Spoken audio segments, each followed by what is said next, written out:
नमस्कार दोस्तों, स्वागत है आप सभी का हमारे यूट्यूब चैनल शिक्षक मित्र पर। दोस्तों, आज हम बात करने वाले हैं सीटेट प्रीवियस ईयर क्वेश्चन के बारे में, जो कि 18 नवंबर 2012 में हुआ था। इसमें देखेंगे हम व्याख्या सहित हल प्रश्न पत्र। तो चलिए शुरू करते हैं। पहला प्रश्न है, विद्यार्थियों से प्रतिक्रिया प्राप्त करने का आदर्श प्रतीक्षा समय खाली स्थान के सही अनुपात में होना चाहिए। तो इसका सही आंसर है ऑप्शन नंबर डी, प्रश्न का कठिनाई स्तर। अगला प्रश्न है, मान लीजिए आप विद्यालय शिक्षा बोर्ड के अध्यक्ष हैं। आप अपने अधिकार क्षेत्र के अंतर्गत आने वाले विद्यालयों की शिक्षा की संपूर्ण गुणवत्ता को सुधारने के लिए क्या योजना बनाएंगे। इस प्रकार का प्रश्न खाली स्थान का एक उदाहरण है। तो इसका सही आंसर है दोस्तों ऑप्शन नंबर डी, उच्च स्तरीय अपसारी। अगला प्रश्न है, सीखने खाली स्थान का आकलन और अनुदेशन के बीच खाली स्थान के दृढ़ीकरण द्वारा सीखने को प्रभावित करता है।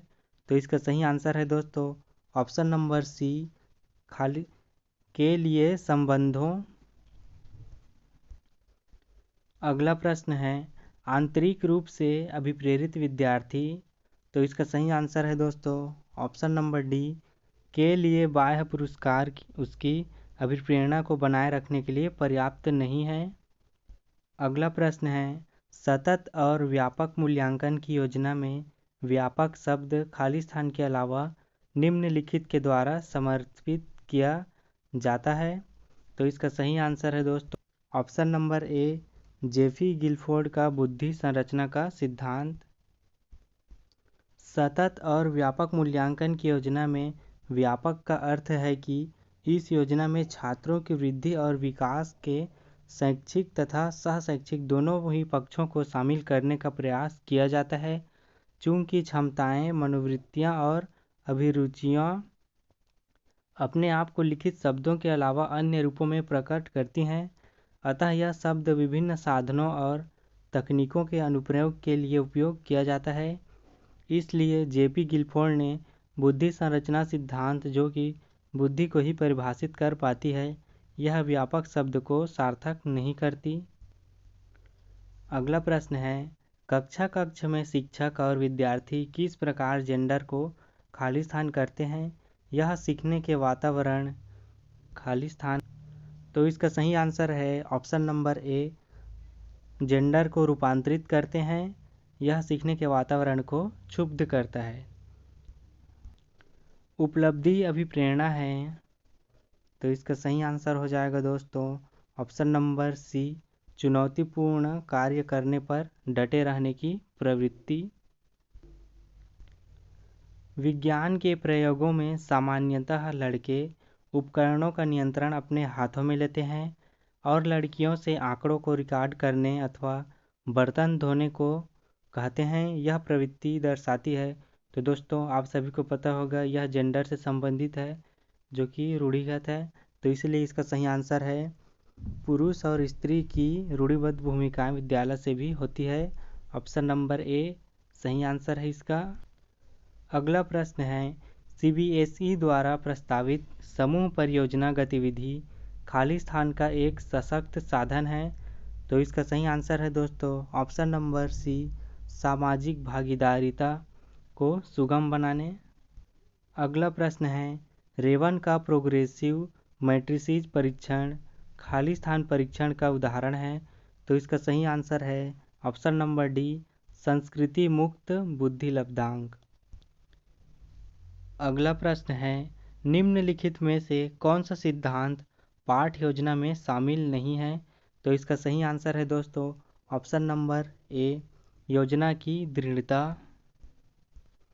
अगला प्रश्न है, निःशुल्क एवं अनिवार्य शिक्षा का अधिकार 2009 में अनिवार्य शब्द का अर्थ है।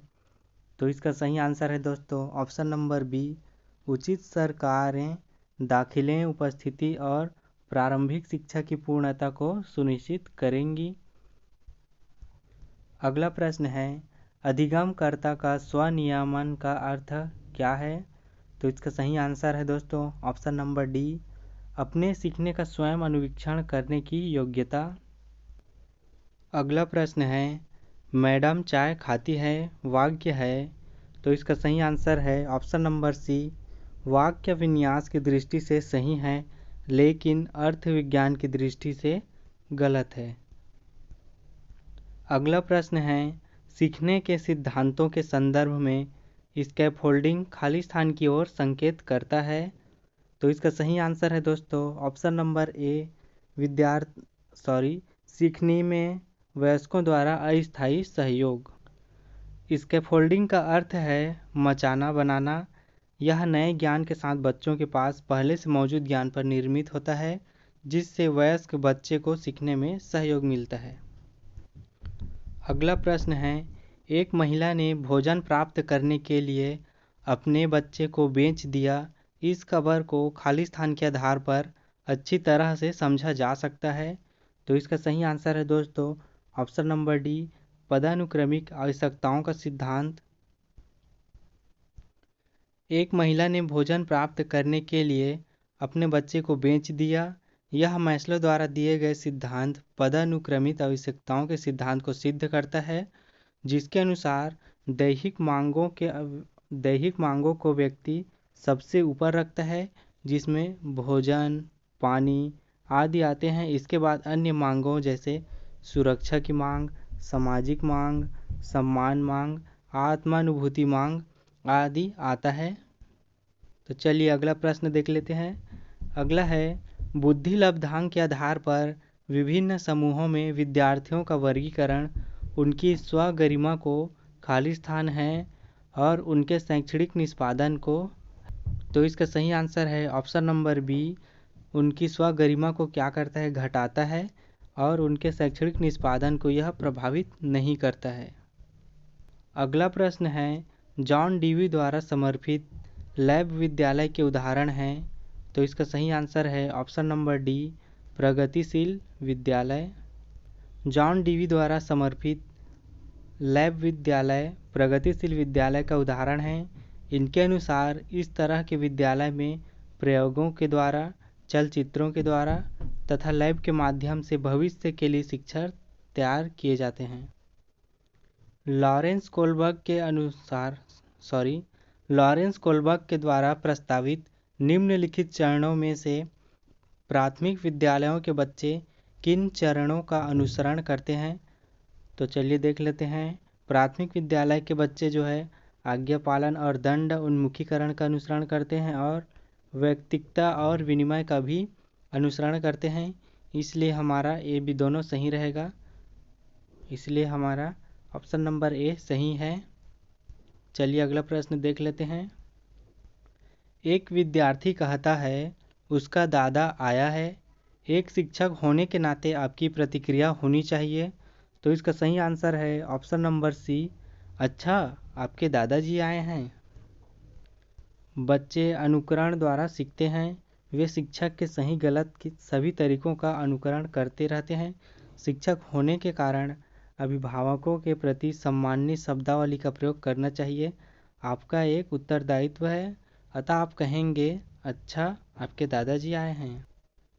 अगला है, खाली स्थान के अलावा निम्नलिखित घटना या वृत्तांत रिकॉर्ड की विशेषताएं हैं, तो इसका सही आंसर है ऑप्शन नंबर बी, यह व्यवहार का व्यक्तिनिष्ठ साक्ष्य है और इसीलिए यह शैक्षिक क्षेत्र के लिए प्रतिपुष्टि उपलब्ध नहीं कराता। अगला प्रश्न है, मिश्रित आयु वर्ग के विद्यार्थियों की कक्षा से व्यवहार रखने वाले शिक्षक के लिए खाली स्थान का सर्वाधिक ज्ञान महत्वपूर्ण है, तो इसका सही आंसर है ऑप्शन नंबर डी, विकासात्मक अवस्थाओं का ज्ञान। अगला प्रश्न है, प्रतिभाशाली बच्चे होते हैं, तो इसके लिए आपका ऑप्शन नंबर ए सही रहेगा, बिना किसी की सहायता के अपने सामर्थ्य का पूर्ण विकास करते हैं। अगला प्रश्न है, संकल्पनाओं की व्यवस्थित प्रस्तुति विकास के निम्नलिखित किन सिद्धांतों के साथ संबंधित हो सकती है, इसका सही आंसर है दोस्तों ऑप्शन नंबर डी, विकास सापेक्ष के रूप में क्रमिक होता है।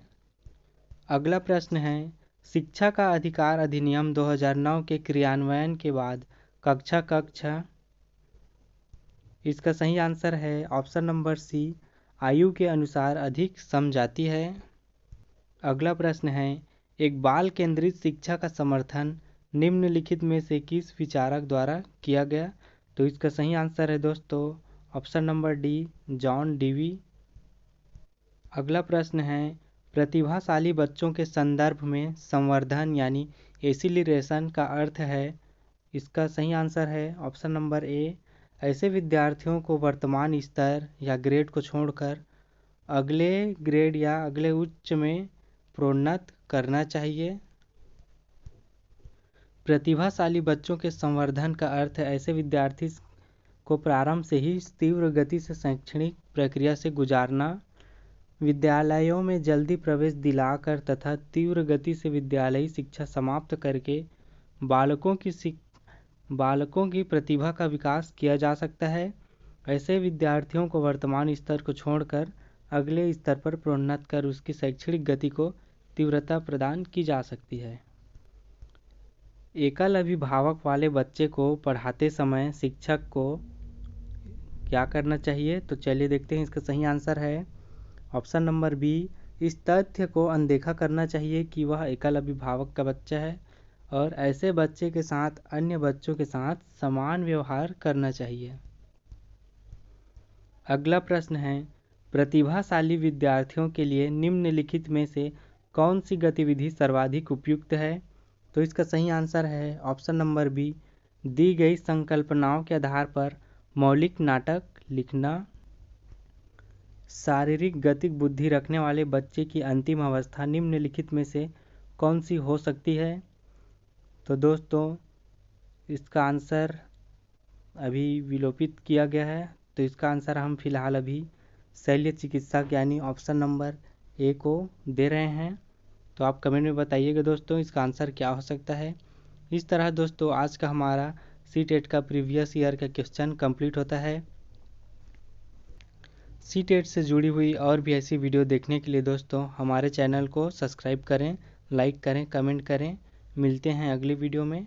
धन्यवाद।